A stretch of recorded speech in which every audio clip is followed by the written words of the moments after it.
Hello and welcome to my review of Hotel Karbel in Deniz. This review will be covering a few different aspects of the hotel, so feel free to skip around, I have it marked in the description. I hope you find this video useful, and without further ado, let's jump into part 1, all about the room.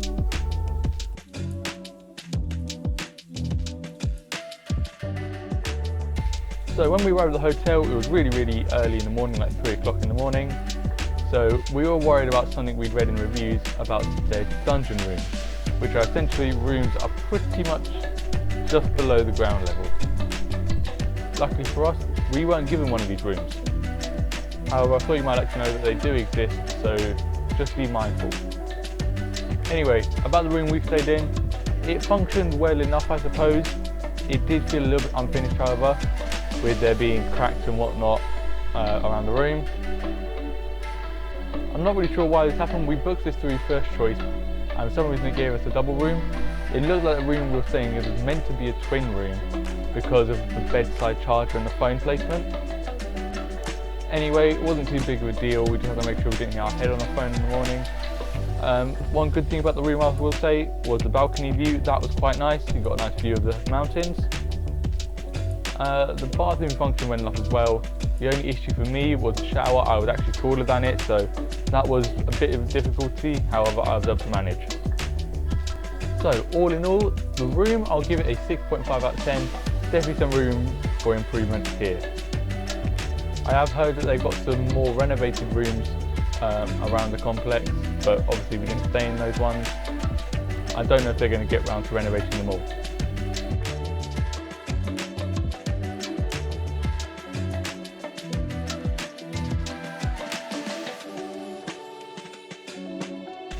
Okay, part 2, food and drink. So I'll start off by saying across breakfast, lunch and dinner, there was a good selection of food if you're a meat eater. If you're looking for hot vegetarian food, you will struggle quite a bit. The only thing they really had, which was common across all the days, was an okra casserole, but obviously trying to eat the same thing every day gets very repetitive. Now for lunch, you could either eat in the main restaurant, which was some sort of variation on the previous dinner, or you could eat down in the pool snack bar. The pool snack bar, as you might imagine, was just the same food. It's fairly repetitive. They did try to vary it with different toppings of pizzas. More on that in a moment. But I'll mention quickly about the main restaurant and the lobby area as well. Actually, there's a lot of cats kind of roaming around, so if you're not really a cat lover, I'm not sure if this is good for you. Now, with the pizza usually came and went very quickly. The moment they served it out, people came up and snapped it away. So it was a bit annoying in that sense. One of the days they were making the pizza, it had some kind of meat topping. Obviously my dad's vegetarian, so he kind of wanted a margarita pizza instead. So anyway, he went up to ask the manager whether they could make a margarita pizza for him, and he got told 15 minutes. We were happy to wait, but we waited for a bit longer than 15 minutes. So we went up to ask him again, and he said, sorry, we can't do it. Now, while I understand the pizza was going very quickly, so you need to get out the main pizza first, you could have waited for when it dies down a little bit later on and just said, wait till then, he'll make it then. So I'm pretty sure that day, my dad was only able to eat chips from that snack bar. A quick word on the drinks. The beer there was quite good. It was Tuborg, so that was quite nice. The cocktails there are not included. You can just ask for spirit and then a bit of juice on top. Personally, I didn't really like the juice there. Spirits were okay, I suppose, though.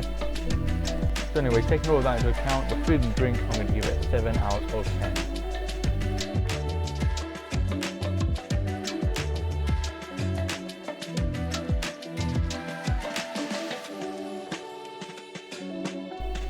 Okay, part 3, the entertainment. So the hotel has 2 pools. You've got the main pool and the adults only pool. The main pool is usually quite busy, usually just full of people, or there's some kind of activity going on like water polo or aqua gym. On the other hand, you've got the adult pool, which was very quiet with 16 plus only, although I think a couple kids did sneak in from time to time. However, if a staff member sees it, they'll normally tell them.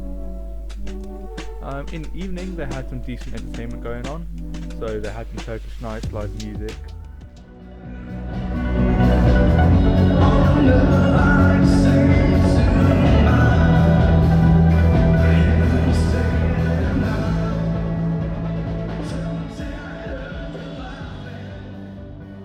The last night we were there, it wasn't too great. They had some bingo and some karaoke. I mean, the karaoke was fine, the bingo was boring though. In terms of the entertainment in general, it seems to be catered towards more of a British audience. Fair enough, I suppose. Most of the people there were Brits. They do have a darts and a billiards table. The darts are normally has some kind of activity contest going on in the morning, and the billiards table is usually very busy all day. There is a little kids playground, but it was very, very small and it's kind of hidden away in the accommodation. And finally there's a hairdresser and a spa on site.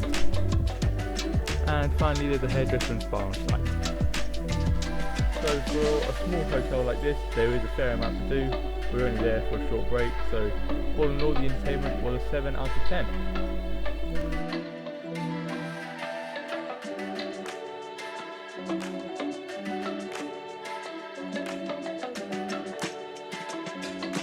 Okay, on to the last part 4, the local area.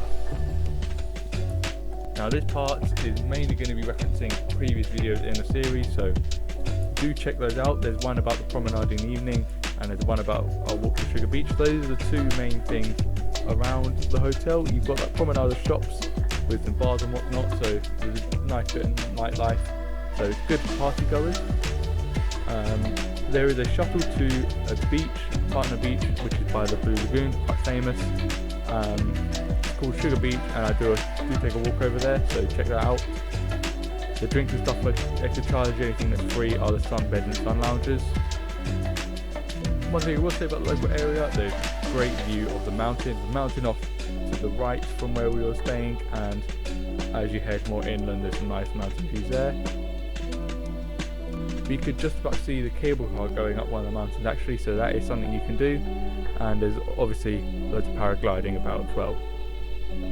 So all in all, the local area is good if you're a party goer and that's the sort of thing you're into. If you're looking for more of a relaxed, authentic Turkish experience, maybe Oli Deniz isn't the right area. Maybe you need to look at somewhere else in Turkey.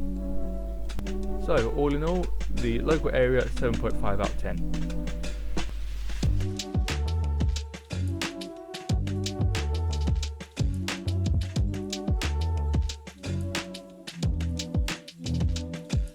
Okay, I'm going to conclude now.